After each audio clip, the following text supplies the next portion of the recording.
Presença muito especial. É o professor Silvio Moura Bernardes.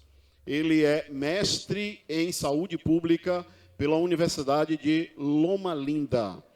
Ele vai fazer uma série de 2 capítulos. Hoje, o primeiro capítulo vai estar falando de Daniel e o coronavírus, fé e oração no tempo de crise, e no domingo ele volta aqui para dar outras informações para a gente. Professor Silvio, obrigado por ter aceitado o nosso convite. Que Deus continue abençoando a sua vida. Boa noite a todos e a todas. É uma alegria muito grande estar aqui, mesmo com as cadeiras vazias, mas com vocês pela mídia. Meu boa noite a quem está no Instagram, meu boa noite a quem está no YouTube. E nós hoje temos um momento ímpar, em meio a esta crise que se abate sobre toda a humanidade, é uma crise sobre a humanidade, né? Mas a gente está confiante em Deus, que há muita coisa boa que está reservada para nós depois destas coisas. Bem, o título do nosso encontro de hoje é para 1.254 casos. É um número assim muito grande, é um salto muito grande, numericamente falando, em apenas um mês. São 18 mortos no Brasil, e se nós formos dividir isso aí pela população brasileira, nós teremos uma letalidade de 1,43%. À primeira vista parece baixo e alguns podem querer relaxar com esse número, 1,43% dos brasileiros, mas num cenário em que todos os brasileiros fossem contaminados, oramos a Deus para que isso nem de sombra aconteça, mas isso vai depender das medidas que tomarmos como nação. Então, se tivéssemos um cenário onde todos os brasileiros fossem contaminados, nossos 200 milhões de brasileiros, então nós esperaríamos uma mortalidade de 2.843.000 pessoas. Isso é hipotético, é óbvio, não é? Isso só estaria acontecendo se nós tivéssemos em conta a seriedade deste assunto. Bom, para que nós situemos o local do Brasil onde é o epicentro da contaminação por coronavírus, a previsão para São Paulo será de 9.000 infectados. Isso é um número muito grande, né? Comparando ao que nós temos aqui no nosso país. Como é que está a crise aqui no nosso estado da Bahia? Eu peço licença aos brasileiros de todos os lugares que estão nos assistindo para falar mais especificamente para o nosso estado aqui da Bahia. Ele serve como exemplo. Rio de Janeiro e São Paulo são os estados mais atingidos. E aqui na Bahia ainda não temos nenhuma morte, mas o que nós temos aqui são 49 casos confirmados, mais de 8 novos casos de ontem para hoje. Temos até as 13 horas de hoje, na Bahia, nós tínhamos registrado 1.644 casos notificados não quer dizer que estavam contaminados, estavam notificados apenas, não é? Desses 601 casos suspeitos foram descartados, 1.165 aguardam análise laboratorial, e a nossa cidade, aqui de onde está partindo essa transmissão, Feira de Santana, registrou hoje o seu 6º caso.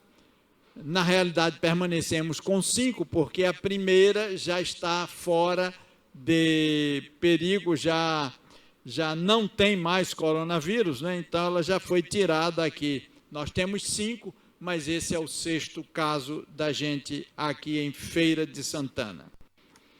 No mundo todo, nós temos mais de 300 mil infectados, mais de 11 mil mortos e algumas discrepâncias entre os países, com a Itália com mais de 4 mil mortos, é o epicentro agora no mundo da crise, a Alemanha com 19 mil casos e 68 mortos, embora esteja ali na Europa, é bem diferente, não é, em termos de casos e em termos de mortos também.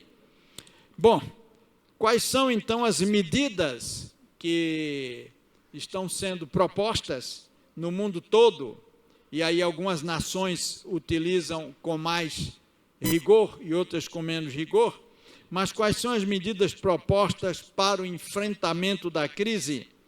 Medidas de higiene pessoal, e aí a gente tem as mãos sempre lavadas, manter uma distância de uma pessoa para outra de 1 a 2 metros, e aí procurar lavar sempre as mãos quando sair, quando pegar em alguma coisa, quando voltar para casa, proteger-se com máscaras quando você está contaminado e por aí vai. São medidas de higiene pessoal.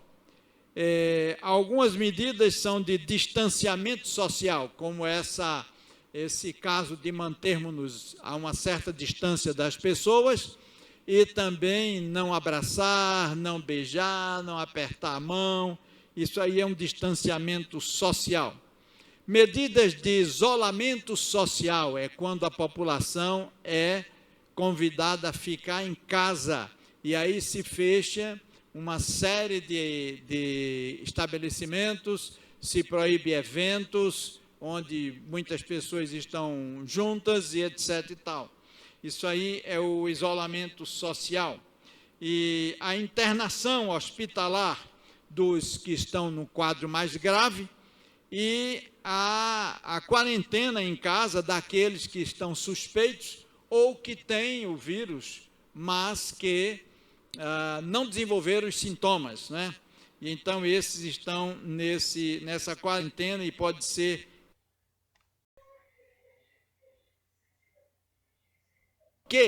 porque não sobre a pele, ele não se multiplica sobre a pele, porque entre as células da pele e o vírus tem uma camada de uma substância, de uma proteína chamada queratina, e essa camada que não é celular, é uma camada morta, protege as células que revestem o corpo, os braços, pernas, etc. e tal. Mas as mucosas, nariz, boca e olhos principalmente, não tem essa queratina muito espessa e às vezes nem tem. E por isso o vírus entra com mais facilidade e mais rapidez em contato com as células. Quando o vírus entra em contato com as células, ele, ao encostar na célula, ele tem a propriedade de usar alguns poros da membrana celular para injetar lá dentro o seu material, o seu RNA, o seu material genético. Esse material genético vai atuar, então, dentro da célula da gente, e ele vai entrar em contato com o material genético da gente, o DNA da gente. E aí o RNA viral vai mudar a programação do DNA das células da gente. O DNA de nossas células está programado para reproduzir uma outra célula igual. Então, o DNA da célula do fígado é reprogramado para produzir outra célula do fígado, o DNA das células nasais é reprogramado para reproduzir outras células nasais e assim por diante. Mas o RNA do vírus muda essa programação genética e o material genético de cada célula da gente, de cada uma, vai agora reproduzir vírus e em grande quantidade. Cada célula do corpo da gente produz uma enorme quantidade de vírus, passa a ser como uma fábrica de vírus.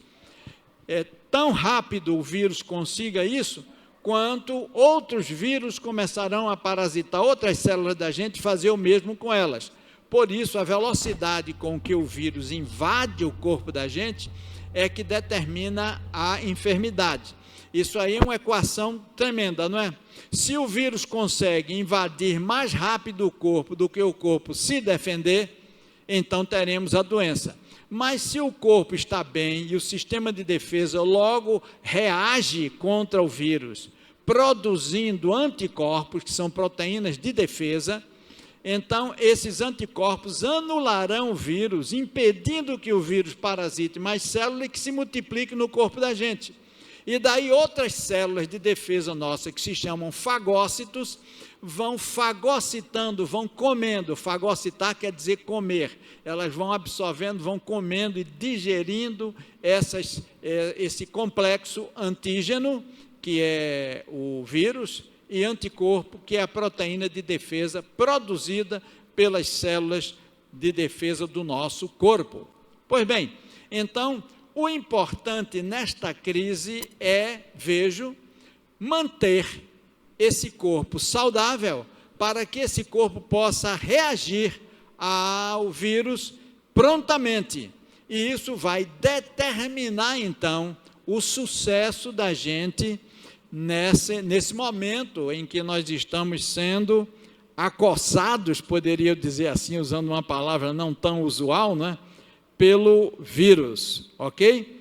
Então, por isso é que a vacinação é importante, mas a maior vacinação, entre aspas, é cuidar do corpo para ter tanta resistência física que o sistema imunológico esteja ávido, forte e pronto para combater todos esses vírus, não é? Então, aí a gente nós apoiamos, divulgamos e promovemos todas essas medidas, não é? E eu quero dizer a vocês que a rapidez com que tomarmos como nação essas medidas equivale a termos menos mortos. Eu vi um vídeo, dentre as muitas coisas que não prestam na internet, eu vi um vídeo de um biólogo chamado Átila, e ele dá uma explicação simples, mas fácil de se entender, não é? Então, observem, um navio navegando a toda velocidade, como pará-lo? Podemos tomar uma medida, 2, 3, 4, 5, enquanto mais medidas tomarmos para parar o navio, mais cedo vamos parar esse navio. Se nós tomarmos menos medidas, mais tarde vamos parar esse navio. Então, à medida que o brasileiro se compenetra de que nós estamos com um crescimento parecido, com a situação parecida com a da Itália, e precisamos ter uma situação parecida com a da Coreia, então nós vamos tomar medidas, não é?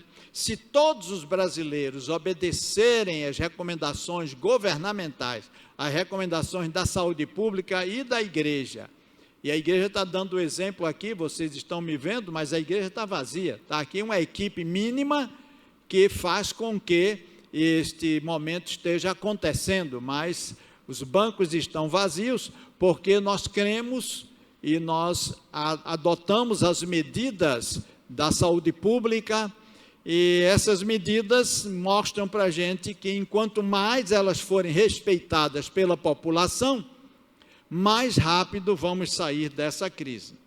Mas aí eu disse a vocês que a gente segue, respeita, adota, valoriza e promove as medidas de higiene pessoal e as demais medidas do governo, como eu disse, distanciamento social, isolamento social, internação hospitalar para os casos mais graves, quarentena em casa para os casos menos graves, pesquisas para medicações, para medicamentos que possam surtir bons efeitos e vacinações.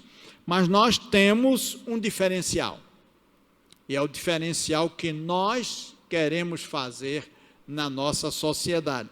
E esse diferencial são uma sugestão para medidas complementares. E quais são as medidas complementares sugeridas?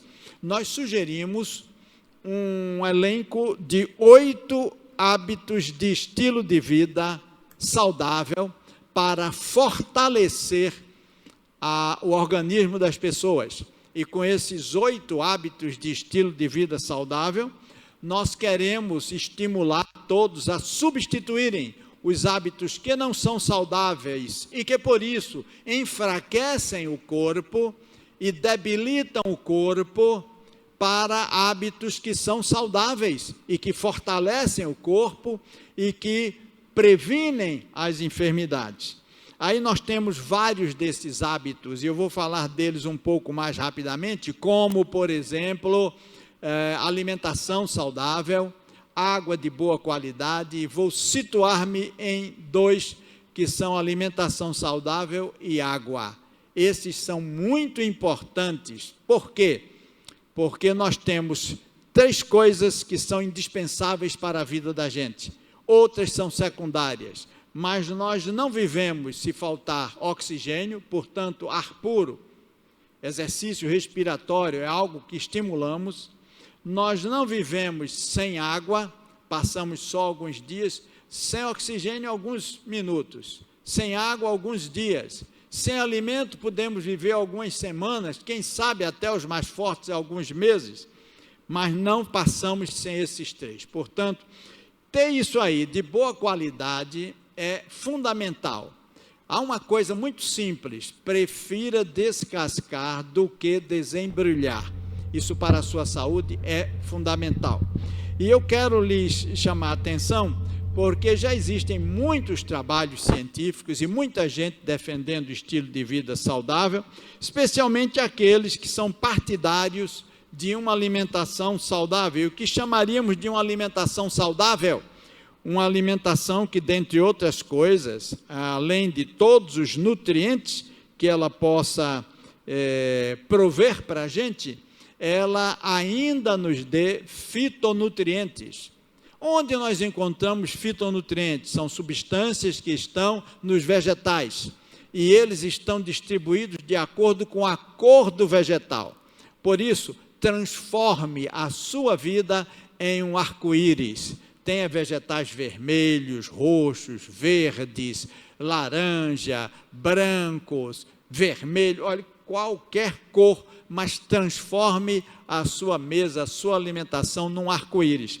Porque enquanto mais você comer coisas coloridas naturalmente, você estará ingerindo grupos de fitonutrientes que entrarão no seu corpo, que removerão os radicais livres e que, consequentemente, estimularão diversas funções do seu corpo, estimulando todas as coisas, dentre elas o seu sistema de defesa, não é?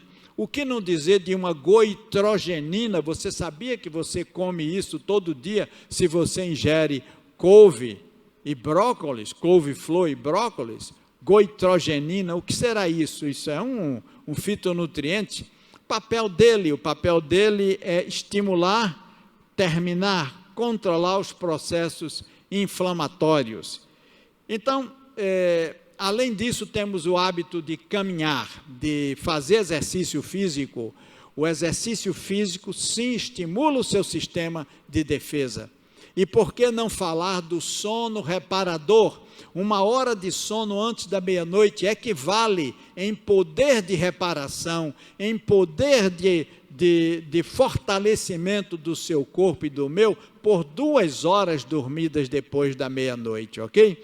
Então é muito bom que a gente vá para a cama, no máximo pelas 10 horas da noite, não é? E daí por diante a gente durma tranquilamente, no outro dia acorde mais cedo para fazer o exercício físico. Ainda temos a abstinência, ou o que chamamos de temperança, que é não usar coisas que enfraquecem o nosso corpo, algumas das quais muito saborosas. Tudo que tem açúcar eu gosto muito, imagino que muitos dos senhores gostam muito de coisas doces, bolo, biscoito, bolacha, sorvetes, chocolates e por aí vai. Mas todas essas coisas que a gente gosta, as nossas células de defesa detestam, porque faz mal para elas. E como faz mal para as células de defesa da gente, elas não trabalham bem quando estão intoxicadas por essas coisas, especialmente quando as comemos em excesso, não é? Mas, meus amigos, tem outra coisa aqui que eu vou separar para vocês. Além dessas que já lhes disse, a gente tem aqui também outras coisas, como, por exemplo, uma suplementação. Suplementação é indispensável quando se precisa dela. Vegetarianos, por exemplo, devem suplementar a vitamina B12, não é? Algumas pessoas que já chegam a certa idade, e até jovens também, devem verificar se a sua vitamina D, que é 25-hidroxivitamina D, é a vitamina D de dado, D3, está muito boa, porque essa vitamina é muito importante para fazer o seu corpo ter um sistema de defesa mais ativo, além de colocar cálcio nos seus ossos e realizar uma série de funções no seu corpo. A vitamina D não é uma vitamina, continua sendo chamada assim porque a gente a conheceu como vitamina, mas ela é um hormônio, não é?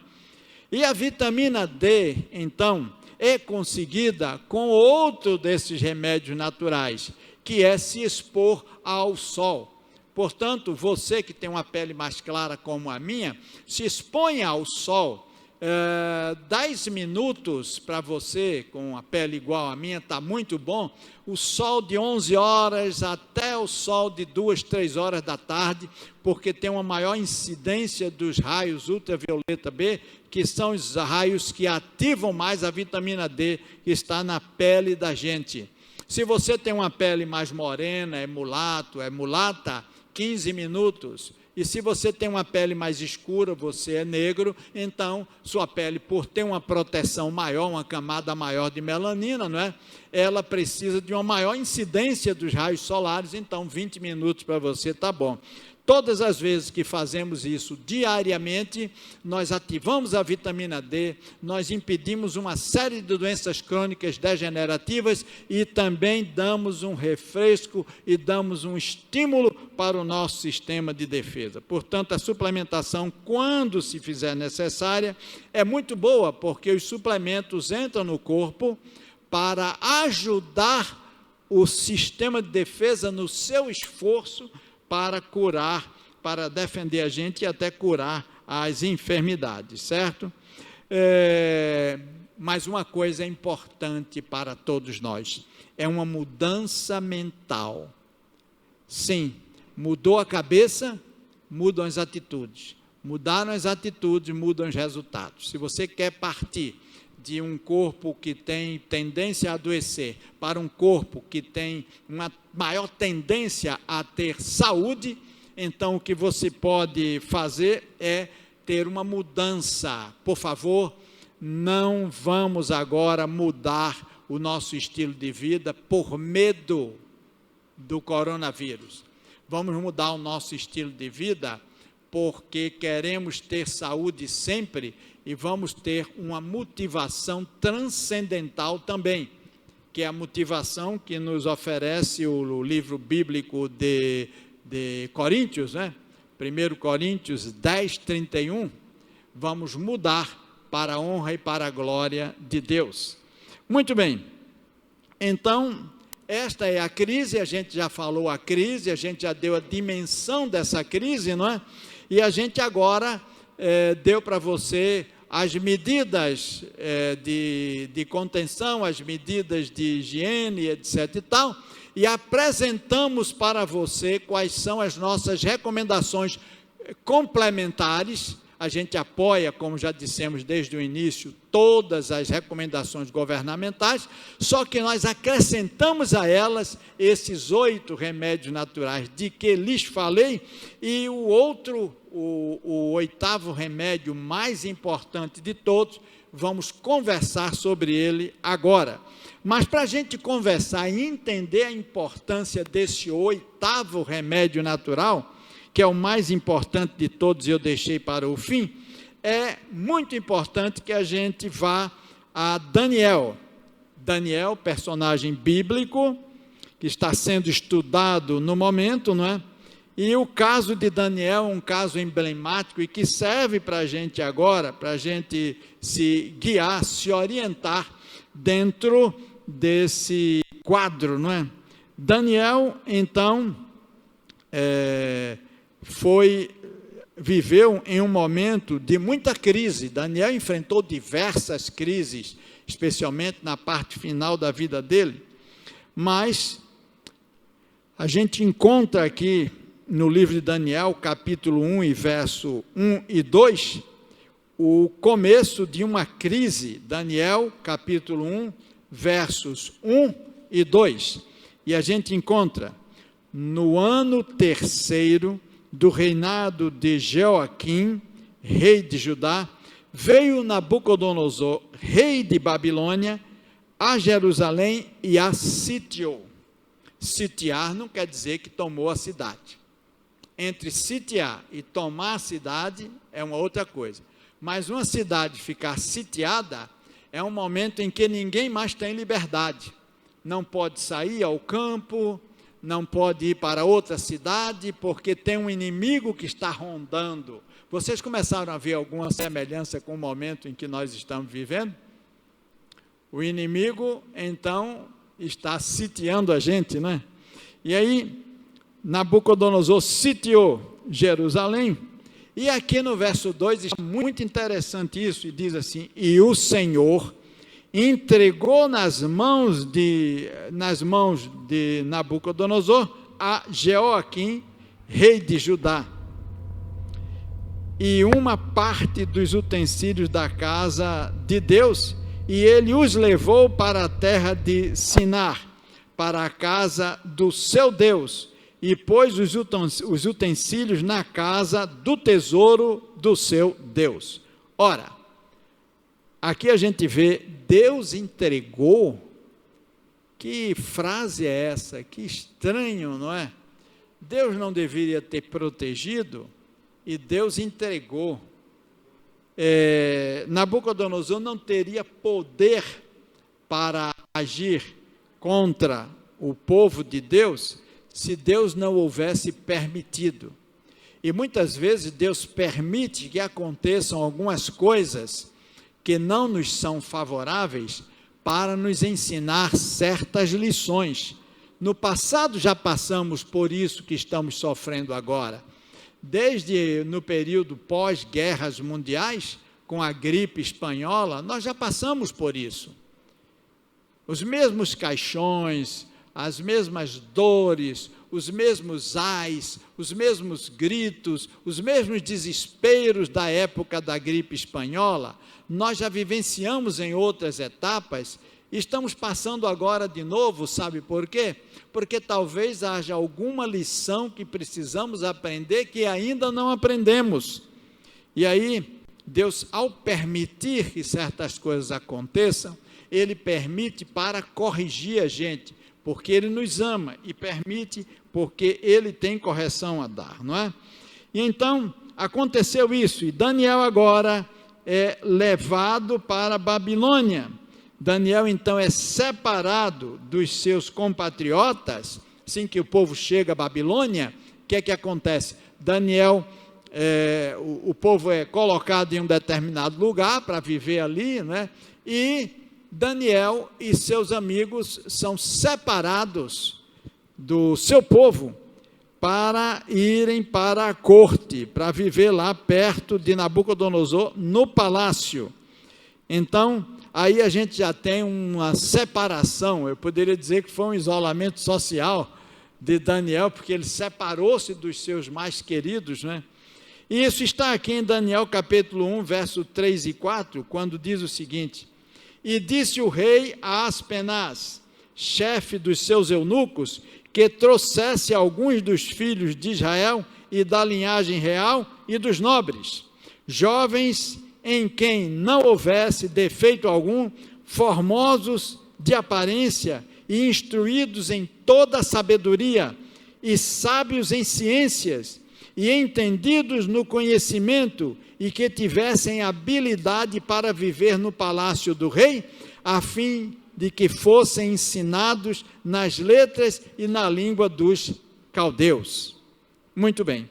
Então, aí está, Daniel foi separado e foi levado para ter mais ensinamentos agora, de acordo com a língua dos caldeus. O que Nabucodonosor estava querendo fazer ao tirar Daniel do seu contexto sociocultural e espiritual e levar Daniel para o palácio dele? O que ele estava querendo fazer?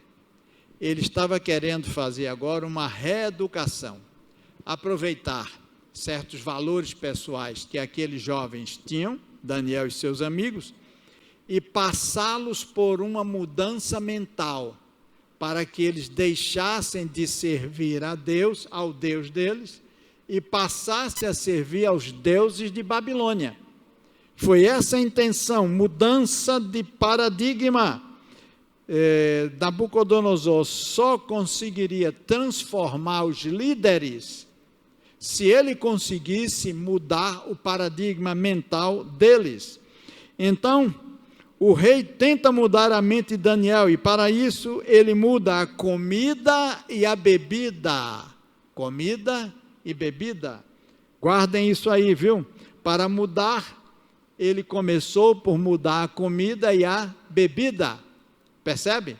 Quer dizer, os valores culturais, os valores referenciais da comida, é sempre um valor referencial, não é?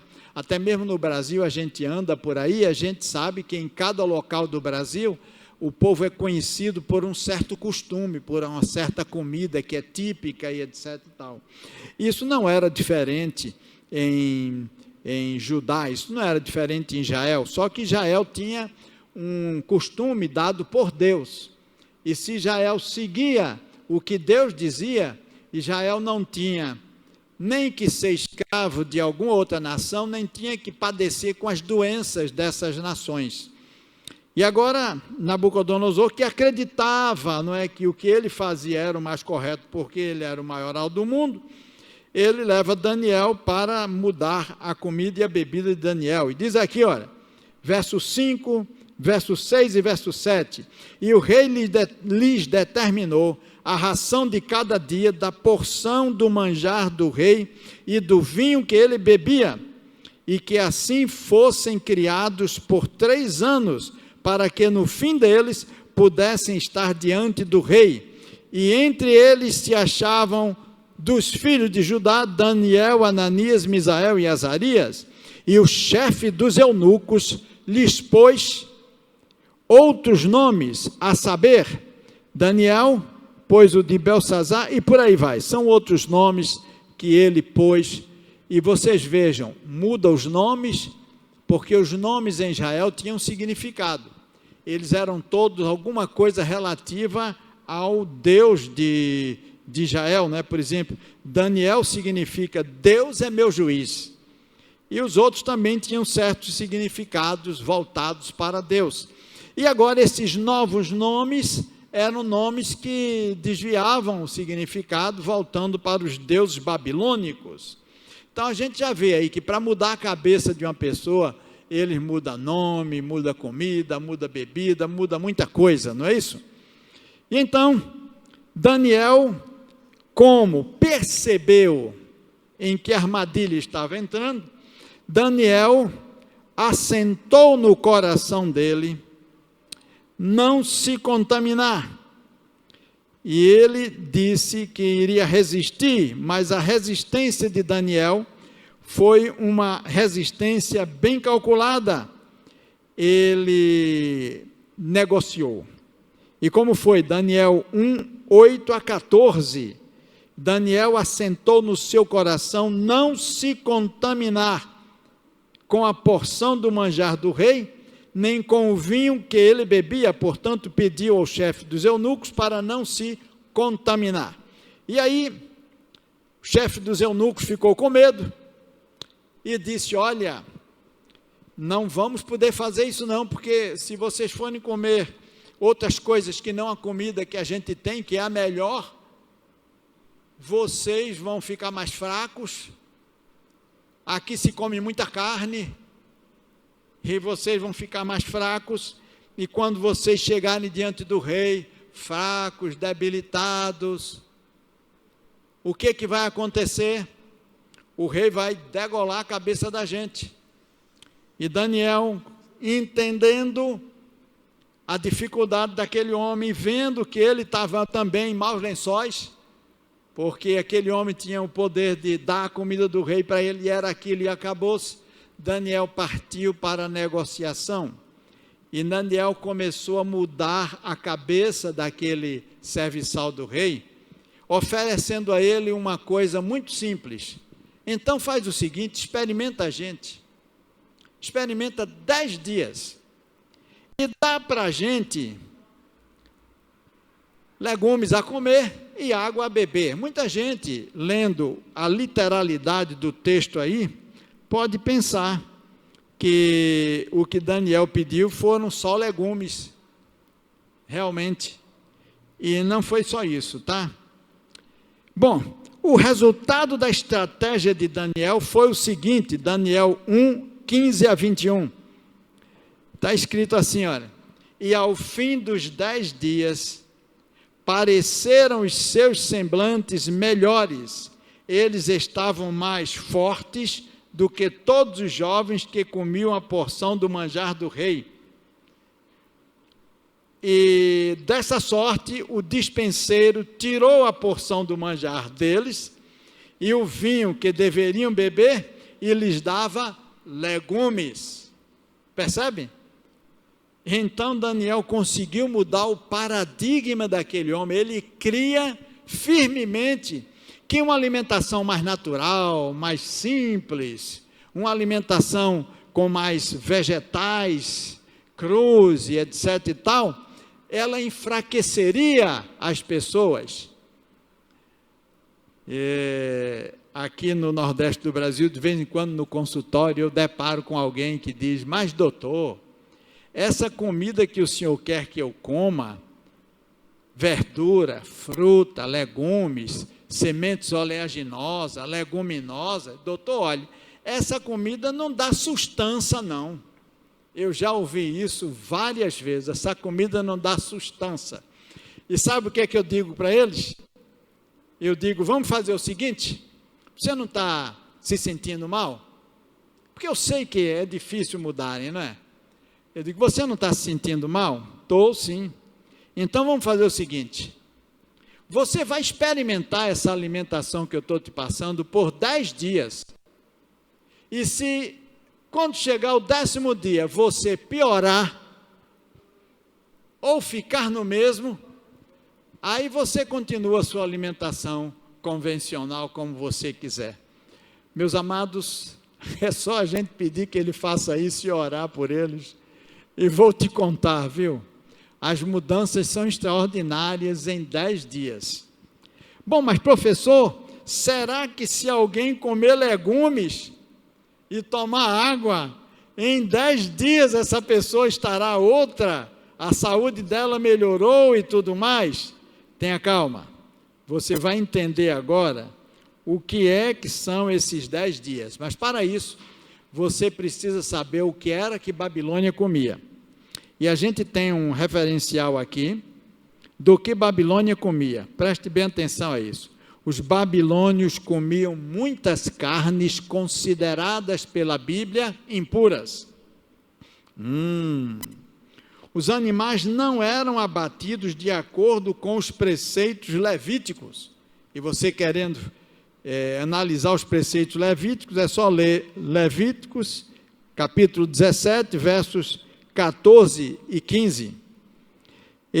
Os alimentos eram primeiramente oferecidos aos deuses pagãos, Atos 15, 29.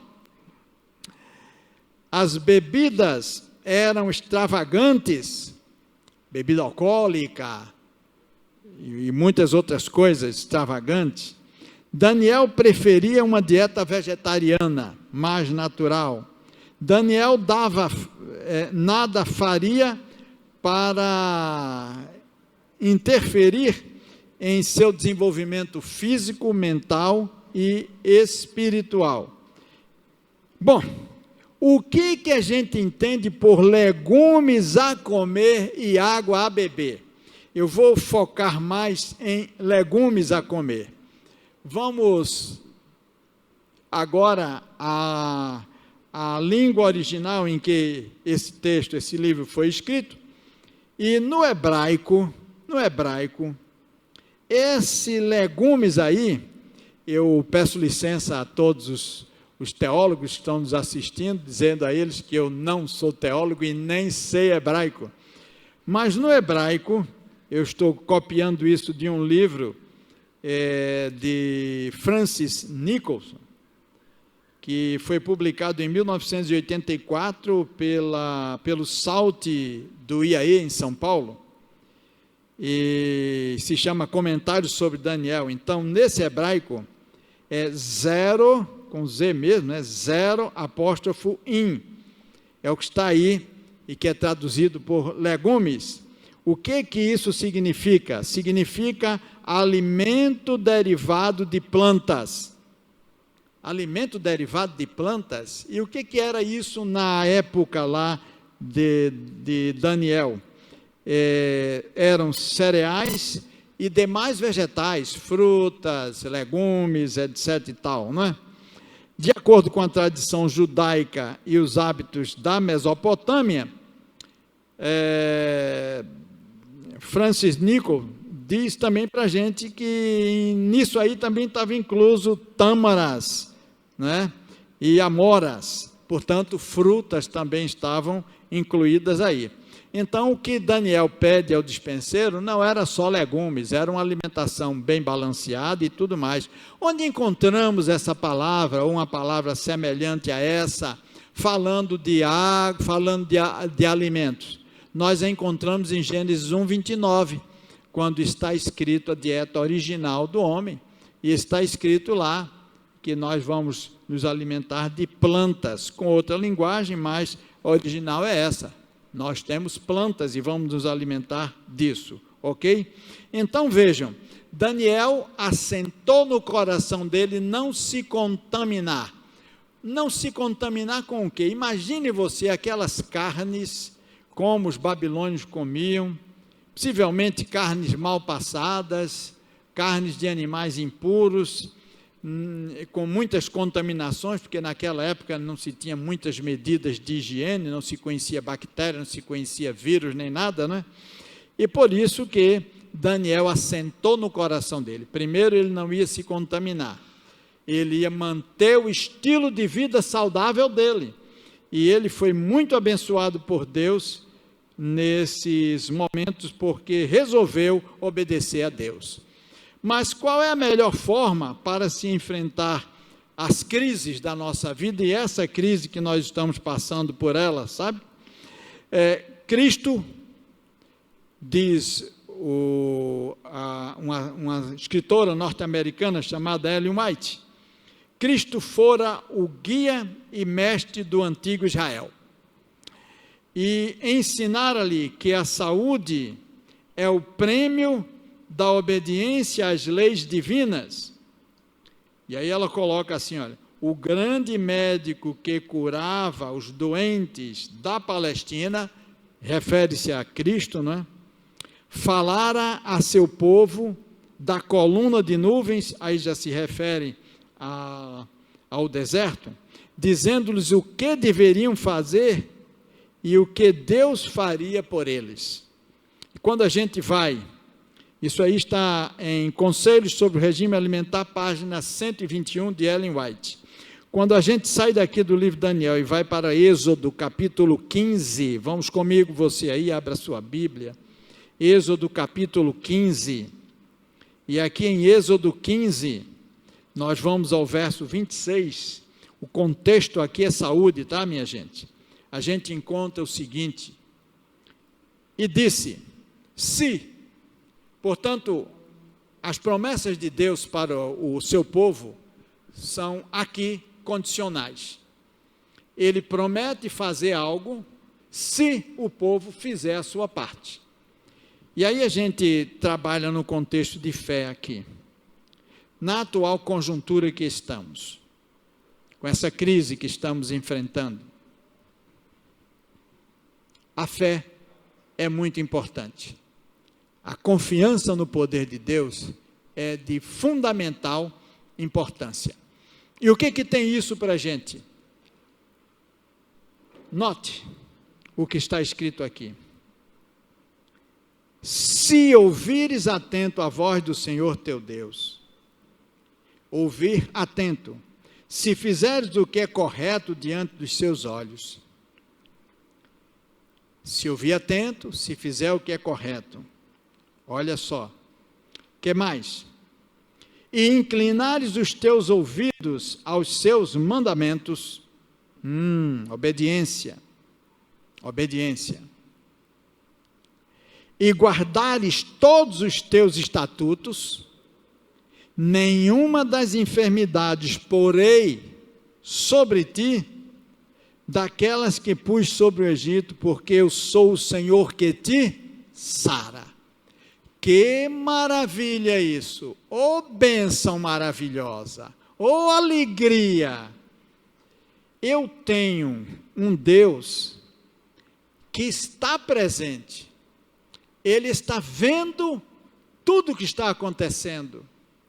É Ele que se intitula como aquele que ouve as orações.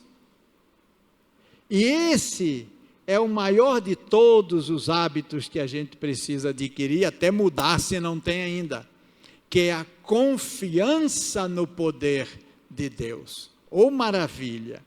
Ele está aqui dizendo claramente para a gente, nenhuma das doenças que vieram sobre os egípcios, e os egípcios aqui para a gente, na época de hoje, é uma linguagem figurada, que significa de todo esse mundo que está por aí, sofrendo tanto com essa enfermidade e tantas outras, não é?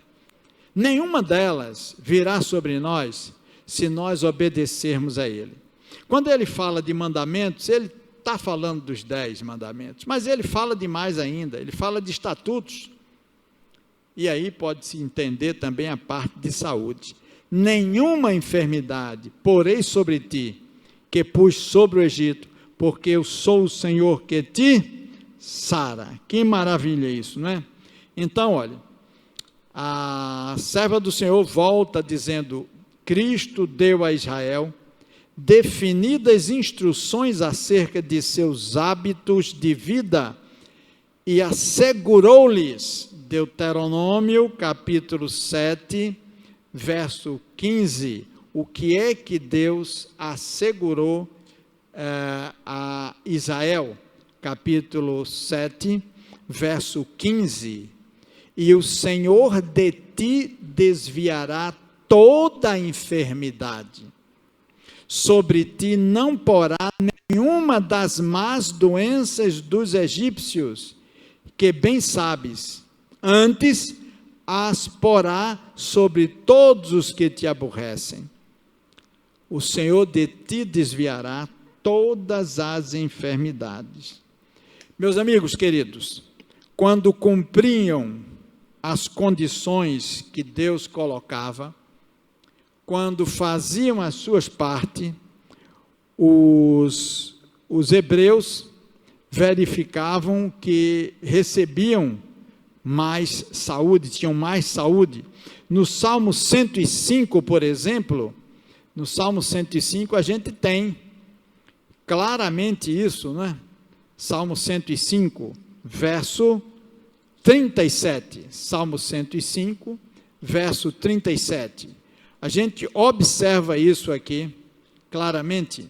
Verso 37 diz, mas a eles os fez sair com prata e ouro, e entre as suas tribos não houve um só enfermo. Que segurança, que garantia maravilhosa nós temos nesse Deus todo-poderoso, gigante, imenso, maravilhoso. Em Conselhos sobre o Regime Alimentar, páginas 49 e 50, está escrito o seguinte, depois de haver o homem feito tudo em seu poder, e aí vamos correlacionar com a nossa crise, o que precisamos fazer agora? Obedecer às autoridades, elas estão certas, são pesquisas, são homens de ciência, eles estão vendo os outros países como estão administrando essa crise. Eles sabem dizer para a gente o que dá certo. E nós vemos também, porque a imprensa nos mostra como que os outros estão se saindo dessa. Vamos obedecer. Vamos instar com os outros a obedecer. Vamos orar a Deus, mas vamos ensinar o povo a obedecer esta outra parte, que é a parte que Deus nos instrui, que é a parte de termos, para a honra e para a glória dele, um estilo de vida saudável. E diz ela aqui, olha, depois de haver o homem feito tudo em seu poder para garantir a saúde, recusando satisfazer o apetite, a fim de possuir mente saudável e imaginação santificada, para que possa fazer a Deus uma oferta em justiça, está então salvo somente pelo milagre da graça de Deus, como a arca esteve salva sobre os vagalhões da tormenta. Noé fez tudo como Deus mandou. Então Deus fez o que o homem não podia fazer e preservou a vida de todos que estavam lá naquela embarcação. Por isso, meus amigos queridos e meus amados, 9 casos entre 10, se alimentassem temperantemente, se fizessem animoso e saudável exercício, curar-se-iam ao mesmo tempo que poupariam tempo e dinheiro. Mente, Caráter e Personalidade, volume 1, página 119. E agora eu quero fazer um apelo. E o apelo que eu quero fazer, meus amados, é a você. Você que é meu irmão adventista do sétimo dia, e você que está nos ouvindo e que não é adventista, mas é um cristão temente a Deus. Eu quero fazer um apelo a esta nação brasileira, e esse apelo pode ser levado por todos nós.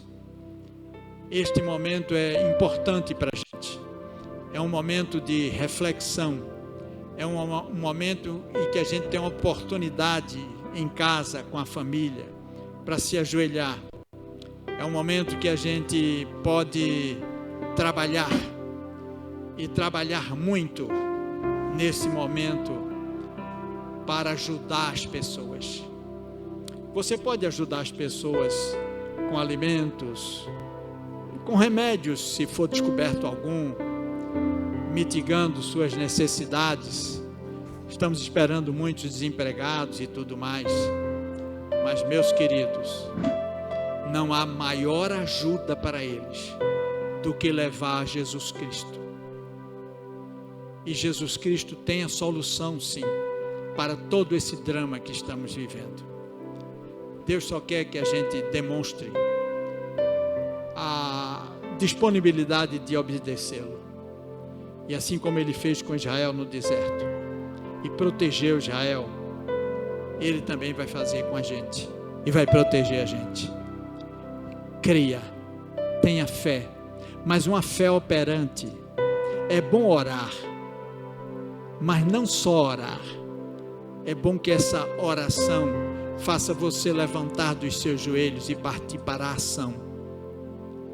Mude a sua cabeça, que mudarão as suas atitudes. Mude as suas atitudes, que mudarão os seus resultados. Deus lutará a nossa luta. Tenha certeza disso. Tão somente obedeça a Ele, faça a sua vontade, e Ele mostrará o seu poder na sua vida, na vida da sua família e nesta nação. Deus abençoe todos vocês.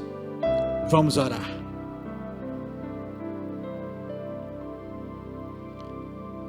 Ó Deus querido, amado e poderoso, louvado, glorificado e santificado seja o teu nome. Pai, meu coração nesse momento treme e geme. Eu fico pensando qual era a angústia de Moisés naquele deserto, como foi a de Jacó, como foi a do teu amado Filho Cristo Jesus, diante de Jerusalém, quando proferiu aquela profecia, ele chorou. E meu coração nesse momento se compunge, Senhor, com todas essas pessoas que estão sofrendo, perdendo seus parentes, nem podendo sepultá-los. Pai, quanta catástrofe nesse mundo, Pai. Tudo poderia ser evitado se tão somente te obedecêssemos. Olha como foi que entrou essa doença no mundo. Se houvesse obediência aos teus preceitos, tantas vezes ignorados, isso não teria entrado, esse vírus não estaria na espécie humana. Ó Senhor, nós te pedimos agora que tu tenhas piedade de nós. Erramos, Pai. Sim, erramos, Senhor. Estamos hoje indo à tua presença, Senhor, admitindo que somos fracos e falhos. Pai, perdoa o nosso pecado, perdoa o pecado dessa nação, Senhor. Ajuda-nos, Pai, a mudar esse coração tão duro, a mudar essas inclinações tão distantes das coisas saudáveis, Pai. Muito obrigado porque em Jesus temos um caminho de volta. Oh glória! Muito obrigado, Pai. Abençoa esse teu filho, essa tua filha que nesse momento está assistindo, está participando dessa reunião e dessa oração comigo, Pai. Abençoa nossas famílias, Senhor. Dá-nos mais sabedoria, Pai. E junto com o teu perdão, Senhor, dá-nos a vitória sobre essa enfermidade, para toda essa nação brasileira, Pai. E te pedimos também para todo o mundo, porque todos somos tuas criaturas e sabemos que tu nos amas, Pai. Que o teu nome, Senhor, seja glorificado e que mais uma vez o mundo saiba que tu existes e que tu és poderoso e que não existe inimigo que seja mais forte do que tu, meu Senhor. Entregamos a todos em tuas mãos, em nome de Jesus. Amém, Senhor.